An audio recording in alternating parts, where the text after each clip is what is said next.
होगी शेरां वाली दी कृपा इथों जो मंगीए ओ मिलदा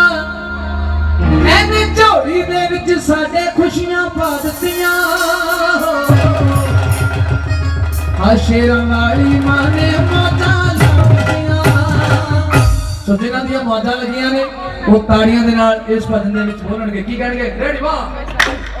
2